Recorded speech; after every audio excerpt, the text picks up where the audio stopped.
Oleh karena itu Bapak Ibu sekalian, kita terus perjuangkan. Mohon doanya semoga terbuka jalan kebersamaan untuk 2024 nanti. Rakyat Indonesia akan memilih pemimpin yang mau turun langsung ke jalanan, ke pasar-pasar. Presiden yang mau mencium keringat rakyat, yang mau merasakan penderitaan rakyat. Presiden yang sama seperti Presiden Jokowi. Bukan sama kayak era Demokrat menjadi partai penguasa di negara ini.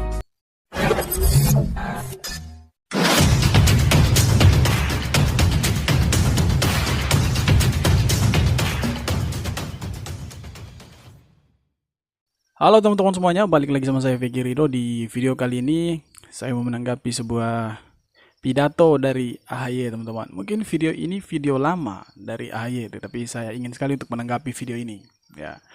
Jadi langsung saja saya tunjukkan video pidato dari AHY ini teman-teman. Ini dia videonya. Ini banyak sekali guru-guru honorer yang berharap Demokrat kembali memperjuangkan agar mereka bisa diangkat menjadi PNS. Betul? Ada yang keluarganya guru honorer di sini. Ada yang keluarganya pernah diangkat menjadi PNS di zamannya Pak SBY. Bagaimana perbedaannya? Jomplang. Katanya guru-guru tersebut diharapkan bisa mempersiapkan generasi bangsa ke depan. Tapi bagaimana mungkin bisa mereka lakukan itu dengan baik ketika kesejahteraan dan nasibnya tidak menentu, tidak jelas. Terombang-ambing, betul. Kita butuh infrastruktur, betul? Ya tapi jangan semua uang negara untuk infrastruktur. Di zaman kita dulu juga membangun 10 tahun, betul? Program-program, proyek-proyek MP3EI yang juga masih dilanjutkan sampai dengan sekarang. Dari Aceh sampai dengan Papua. Interkonektivitas, infrastruktur darat, laut, udara. Menghubungkan semua, mengintegrasikan Nusantara. Dulu kita lakukan, tetapi tetap banyak sekali program-program yang pro rakyat. Membantu rakyat kecil, miskin dan tidak mampu. Membuka lapangan pekerjaan, meningkatkan pendapatan per kapita, pendapatan nasional, mengurangi hutang negara. Pelayanan kesehatan semakin baik, pendidikan semakin terjangkau. BPJS, ada BLT, ada Raskin, ada BOS, ada beasiswa santri. Kemana itu sekarang? Buat apa uang negara sekarang? Untuk apa? Infrastruktur penting. Tapi jangan sampai melupakan prioritas kita untuk mengentaskan kemiskinan. Untuk pembangunan sumber daya manusia kita. Bukankah negara ada untuk rakyat yang sejahtera? Jangan serba beton, jangan serba benda fisik, tetapi jiwanya dibangun. Seperti lagu Indonesia Raya bagaimana? Bangunlah jiwanya, baru bangunlah badannya. Jangan dibolak-balik. Oleh karena itu Bapak Ibu sekalian, kita terus perjuangkan. Mohon doanya semoga terbuka jalan kebersamaan untuk 2024 nanti. Kalau kita berbicara tentang AHY dan Demokrat ya, siapa sih AHY? AHY itu dikenal masyarakat sebagai anak dari mantan Presiden Republik Indonesia Susilo Bambang Yudhoyono. Kemudian masyarakat mengenal AHY itu sebagai ketua umum Partai Demokrat ya. AHY ini tidak pernah menjadi pejabat daerah, bahkan setingkat RT RW pun belum pernah, ya, menjadi DPR pun belum pernah. Tetapi kapasitasnya dalam mengkritik atau nyinyir terhadap pemerintah itu sangat luar biasa sekali, ya. Kalau kita menyaksikan video pidato dari AHY ini, ya, yang mana dalam video tersebut beliau mengatakan bahwa guru-guru honorer sekarang ini sangat berharap, ya, kepada Partai Demokrat untuk memperjuangkan hak-hak mereka untuk menjadi CPNS atau calon pegawai negeri sipil. Nah, kalau AHY berbicara seperti itu, ya, maka saya mau katakan seperti ini teman-teman. Tidak perlu diperjuangkan oleh Demokrat pun, ya, pemerintah saat ini lagi berupaya, ya, bagaimana caranya supaya guru-guru, ya, yang masih statusnya sebagai karyawan honorer itu diangkat menjadi P3K, itu diangkat menjadi ASN. Ya. Walaupun saya mengakui untuk sampai dengan saat ini status dari P3K ini belum jelas. Ya. Tetapi kita juga harus melihat bahwa pemerintah sedang berusaha, ya, sedang berupaya bagaimana guru-guru yang masih statusnya sebagai karyawan honorer, guru-guru honorer, itu diangkat menjadi pegawai negeri sipil atau aparatur sipil negara. Ya. Jadi kalau AHY mengatakan bahwa guru-guru meminta supaya Partai Demokrat memperjuangkan hak-hak mereka, menurut saya tidak perlu Partai Demokrat capek-capek untuk memperjuangkan. Atau jangan sampai Partai Demokrat ini sengaja supaya ketika di Pilpres tahun 2024 nanti, ya, atau pemilu tahun 2024 nanti, suara dari guru-guru honorer ini, ya, memilih Partai Demokrat. Ya. Kalau seperti itu, maka tidak ada bedanya dengan era SBY memimpin dulu. Karena ketika era SBY memimpin dulu, ya, saya akui bahwa tenaga honorer kala itu diangkat menjadi PNS tanpa melalui tahap seleksi. Ya. Jadi guru-guru, tenaga kesehatan, dan lain-lain waktu itu yang statusnya menjadi karyawan honorer, ya, tenaga honorer, itu diangkat menjadi ASN tanpa melalui tahapan-tahapan seleksi. Ya. Itu jumlahnya 1 juta lebih karyawan honorer diangkat menjadi ASN. Ya. Tetapi perlu diingat bahwa itu semua dilakukan tanpa tes. Beda dengan era Presiden Jokowi sekarang ini. Ya. Siapapun tenaga honorer yang mau menjadi ASN harus melalui tahap seleksi. Ya. Kenapa mereka harus melalui tahap seleksi? Supaya ASN di Republik ini itu berkualitas, bukan ASN abal-abal yang hanya mau menerima gaji tapi tidak mau bekerja. Ya. Itulah perbedaan antara era SBY dan era Presiden Jokowi saat ini. Di era Presiden Jokowi saat ini, siapapun yang mau menjadi ASN harus melewati tahap-tahap seleksi. Supaya mereka menjadi ASN, aparatur sipil negara yang berkualitas, ya, yang dapat diandalkan oleh masyarakat. Ya. Apalagi kalau kita berbicara tentang guru. Ya. Guru itu adalah orang yang digugu dan ditiru.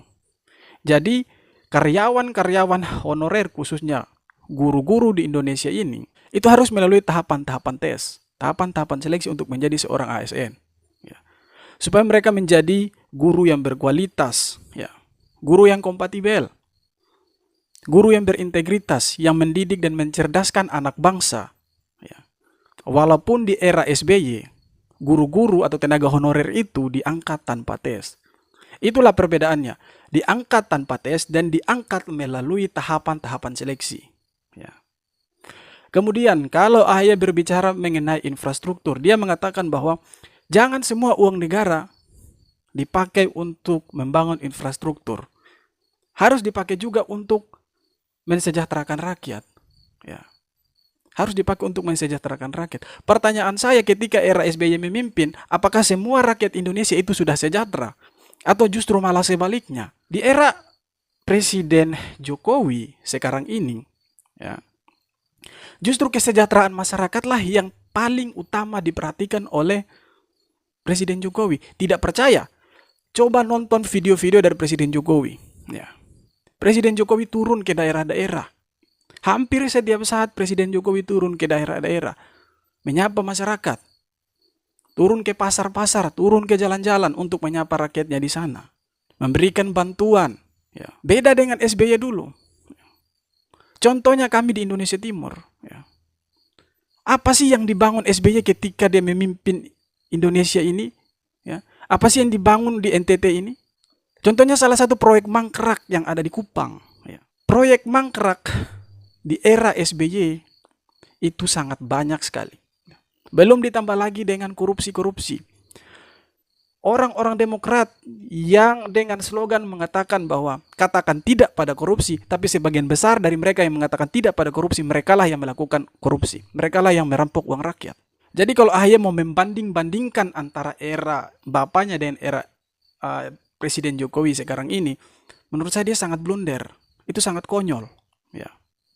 Kemudian tidak hanya itu, si AHY juga ini mengatakan bahwa di era bapaknya dahulu, ya, program non infrastruktur itu dibangun dengan sangat baik. Menurutnya ada BLT, ada BOS, ada beasiswa santri, ya, Raskin. Saya mau katakan begini, teman-teman. Ya. Di era Presiden Jokowi sekarang ini, justru program-program itu lebih banyak lagi. Program-programnya di era SBY itu tidak dihilangkan. LT tetap ada. BOS tetap ada. Beasiswa tetap ada. Ya, tidak ada yang dihilangkan. Kalau AHY mengatakan bahwa di era bapaknya memimpin dahulu, infrastruktur itu dibangun, memang betul. Saya akui bahwa di era SBY memimpin, infrastruktur itu dibangun. Tetapi sayangnya, bangunan itu adalah bangunan mangkrak yang dibangun oleh SBY. Ya. Contohnya, ya, contoh yang paling kontras, contoh yang paling nyata, itu adalah proyek Hambalang, mega proyek Hambalang. Ya. Itulah infrastruktur yang dibangun oleh SBY kala itu. Belum lagi ditambah dengan korupsi-korupsi. Ya. Kemudian dia juga mengatakan, ya, dalam video pidato tersebut, ya, di era SBY memimpin, hutang negara itu bisa diturunkan. Ya.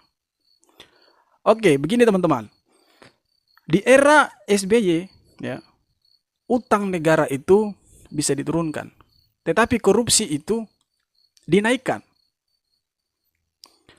Utang negara boleh turun, tetapi korupsi rakyat tetap menderita. Korupsi tetap merajalela. Rakyat tidak sejahtera. Ya. Kemudian, di era Presiden Jokowi sekarang ini, saya mengakui bahwa di era Presiden Jokowi sekarang ini, utang Indonesia bahkan sampai ribuan triliun, bahkan sampai 7.000-an triliun rupiah. Tetapi uang itu untuk apa? Uang itu, ya, utang, ya, untuk membangun infrastruktur di negara ini.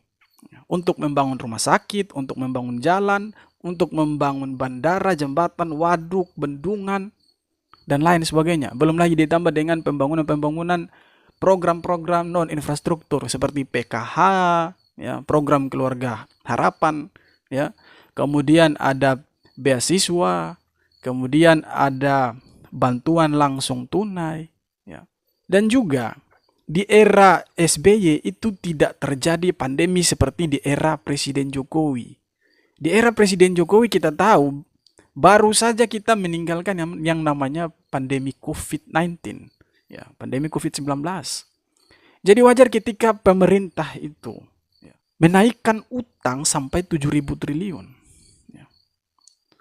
Semuanya itu untuk apa? Kembali lagi untuk rakyat, semuanya untuk rakyat. Tidak lain, tidak bukan, semuanya kembali untuk mensejahterakan rakyat Indonesia. Ya. Jadi kalau AHY mau membanding-bandingkan antara era bapaknya dahulu dengan era Presiden Jokowi sekarang ini, ya, menurut saya AHY ini sangat keliru dan blunder. Ya. Apakah dengan berpidato seperti itu, AHY ini mau menaikkan elektabilitasnya di tahun 2024? Menurut saya rakyat Indonesia ini sudah sangat cerdas. Ya. Rakyat Indonesia ini sudah pintar. Ya. Mereka tidak akan memilih, ya, pemimpin, ya, yang tidak punya rekam jejak dalam memimpin Indonesia, yang tidak punya rekam jejak menjadi seorang pejabat daerah. Ya. Apalagi status dari Partai Demokrat ini, ya, masih terngiang-ngiang di ingatan masyarakat bahwa partai mangkrak, partai korupsi. Ya.